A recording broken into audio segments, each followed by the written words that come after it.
Hello, everybody, and welcome to chapter 34 of the book of Bereishit as we continue to travel through Tanach.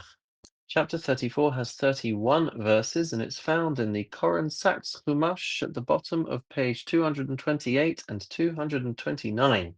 In this chapter, we read about the very unfortunate incident of Dinah.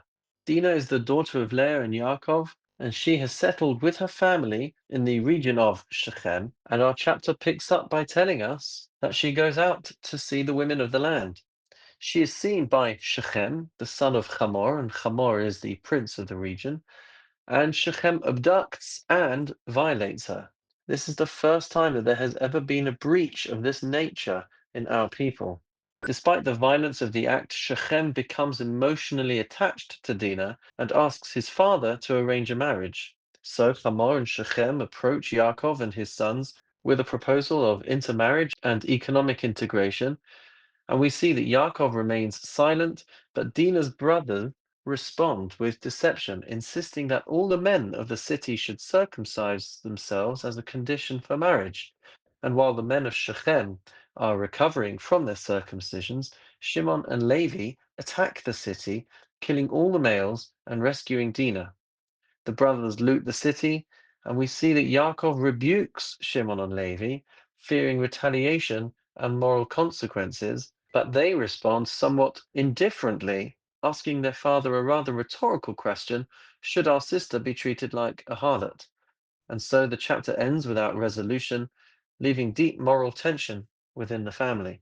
We do see Yaakov and the brothers grappling with the issue of whether this was a proportionate response or not. And so the Torah doesn't really sanitize this story, but it does force us to sit with the discomfort of real moral complexity. So with that in mind, let's turn to chapter 34, verse 1. Vatetse Dina bas Leah asher yalda Yaakov. Dinah, the daughter of Leah, whom she had borne to Yaakov, went out, liros bivnos haaretz, to see the daughters of the land. And our rabbis pick up that by her going out unaccompanied, this was not only unconventional for women at the time, but also left her vulnerable to attack. And indeed, that's what happens. Verse 2, Vayar Osa, Shechem ben Chamor hachivi nasi haaretz. Shechem, the son of Chamor, the Chivi, the Hivite, the prince of the land, he saw her, Vayikach Osa, and he took her, Vayishkav Osa, Vayaneha, and he lay with her and violated her. And our rabbis do clarify for us that we are dealing with sexual assault. Verse 3, Vatidbak nafsho bedina bas Yaakov. He became deeply attached to Dinah, daughter of Yaakov. Vayehav es hana'ara, and he was in love with the young woman. Vaydaber alev hana'ara, and he spoke to her heart. Verse 4, Vayomer Shechem el Chamor aviv. Shechem spoke to his father Chamor, Lamor, saying, Kachli es hayalda hazos leisha. Take this girl as a wife for me. Verse 5, Yaakov shomar, and yet when Yaakov heard, Ki time es Dina vito, that he had defiled and violated his daughter Dinah, Uvanav hayu es miknehu basadeh, his sons were in the field with his livestock, vehecherish Yaakov ad Boam. And so he stayed silent until they came home. Verse 6, Vayetze Chamor avi Shechem el Yaakov. Hamor, Shechem's father, went out to Yaakov, ledaberito, to speak to him. Verse 7, Uvnei Yaakov, the sons of Yaakov, ba'u min hasadeh, came back from the field, Kishamam, when they had heard, Vayisatzvu ha'anashim, vayichal lahem ma'od. They were shocked and furious, ki navala asav Yisrael, on account of this outrage in Yisrael, lishkaves bas Yisrael, to sleep with Yaakov's daughter. V'chein lo ye'aseh. Such a thing should not be done. Verse 8, Vayidaber Chamor itam lemor. Hamor spoke with them, saying, Shechem beni tashkan nafsho b'vitzachem. My son Shechem has his heart set upon your daughter. Tnuna osa lo leisha. Please give her to him as his wife. Verse 9, V'hischat nu osanu. Intermarry with us. Benosechem titnu lanu. Give us your daughters, ves benosenu tikchu lachem, and take our daughters for yourselves. Verse 10, Ve'itanu teshevu, settle with us, v'ha'aretz tihiyeh lifneichem, and the land is open to you. Shavu u'secharuha ve'he'achazu ba. Live here, trade here, and acquire property here. Verse 11, Vayomer Shechem el aviha v'el acheha. Then Shechem said to Dinah's fathers and brothers, Emsachem be'enechem, let me find favor in your eyes. V'asher tomru elai atain, and I will give whatever you ask. Verse 12, Habu alai ma'od, moha umatan. Set the bridal price and gifts as high as you like. Ve'etna ka'asher tomru elai, I will give whatever you ask of me. Usnu li es hana'ara le'isha, only give me the young woman as my wife. Verse 13, Vayanu v'nei Yaakov es Shechem v'es Chamor aviv b'mirma. Yaakov's sons responded to Shechem and his father Chamor, and they spoke deceptively. Vaydaberu, and they spoke to them. Asher timeis Dina achosam, for they had defiled their sister Dinah. And actually, one incredible thing that our rabbis reveal is that Dinah actually conceived from this violation, and she gave birth to a child who would go on to become Osnat. And Osnat is known to us as the daughter of Potiphar, who ends up becoming Yosef's wife many years down the line when he goes down to Egypt. So incredibly, even within this tragedy, there is a chain of events that is triggered, which leads to some fascinating insights. Verse 14, Vayomeru alehem, and they told them, Lo nuchal la'asos hadavar hazer, we cannot do this. La'seis achosenu le'ish asher lo orla, to give our sister to an uncircumcised man, ki cherpa hilanu, for that would be a disgrace to us. Ach bezos neos lachem, only on this condition will we acquiesce to you. Im tihiyu chamonu lehimon lachem kol zachar, if you become like us, circumcising all your males. Verse 16, V'nosanu es benosenu lachem, then we will give you our daughters, ves benoseichem nikach lanu, and take your daughters for ourselves. V'yoshavnu itachem, v'hayinu la'am echad, we will live with you and become one people. Verse 17, Vim lo sishmu eleinu lehimol, and if you do not agree to be circumcised, v'lokachnu es bitenu v'halachnu, we will take our daughter and go.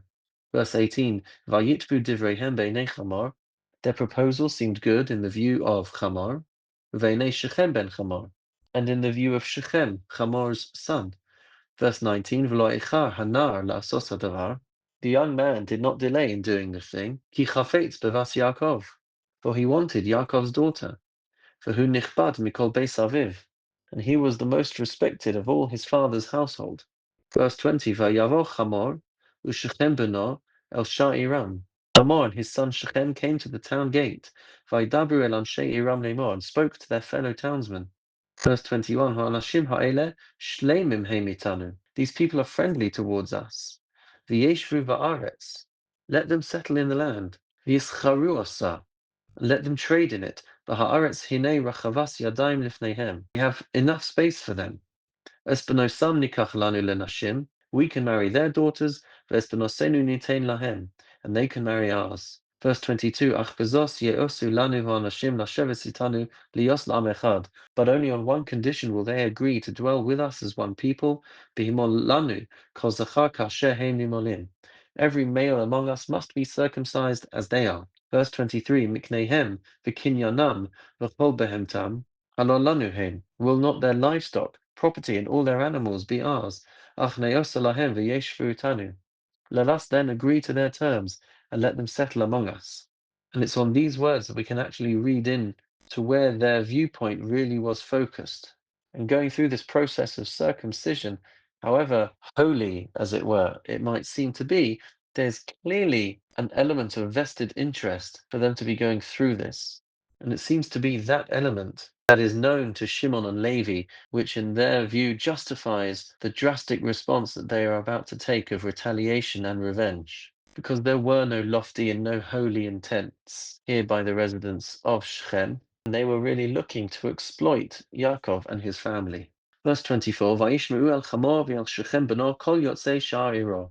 All the people who went out by the town gate listened to Chamor and his son Shechem, Vayimonu kol zachar kol yotzei sha'iro, and all the males who went out by the town gate were circumcised. Verse 25, Vayhi vayom hashlishi, and it was on the third day, Biosam koavim, when they were all in pain.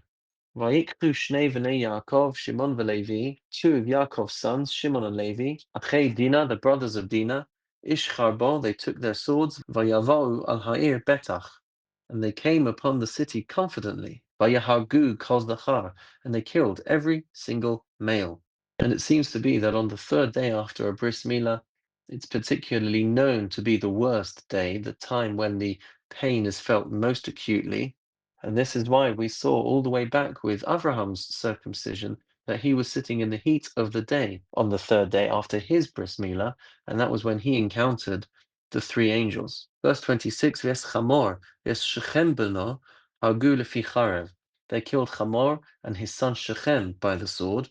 Vayikchu es Dinah mibeis Shechem vayetzeu. And they took Dinah from Shechem's house and left. They rescued her. Verse 27, Bnei Yaakov ba'u ala chalalim vayavozu ha'ir. Yaakov's sons came upon the dead and plundered the town, asher timu achosam, that had defiled their sister. And again, there seems to be an indication here that the town bears responsibility for the actions of that one individual because it was clearly a place where that kind of violence was acceptable. Verse 28, Est sonam ve'es bekaram ve'es chamorehem. They took their flocks, their cattle, and their donkeys, ve'es asher ba'ir, ve'es asher b'sadeh lakachu, and everything else of theirs in the town and out in the field. Verse 29, Ve'es kol chelam, and all the wealth, Ves kol tapam, and the children, Ves neshehem, shavu vayavozu, and the women they took captive and they looted, Ves kol asher babayis, and all that was in the houses. Verse 30, Vayomer Yaakov el Shimon ve'el Levi. Yaakov said to Shimon and Levi, Achartem osi, you have brought trouble upon me. Lahavisheni b'yoshev haaretz b'knani uvaprizi. You have made me odious to the inhabitants of the land, the Canaanites and the Prizi and the Perizzites. Va'ani l'sei mispar. I am few in number, v'ne'esfu alai. And if they join forces against me, v'ikuni, and attack me, v'nishmatati ani uveisi, I and my household will be destroyed. And finally, verse 31, Vayomeru, and they said back to Yaakov, Achazona yaseh achosenu, should our sister be treated like a whore? And that ends chapter 34, a very abrupt and drastic end.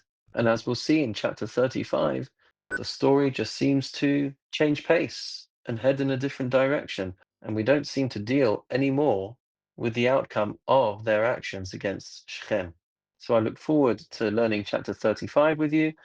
And in the meantime, have a wonderful and meaningful day.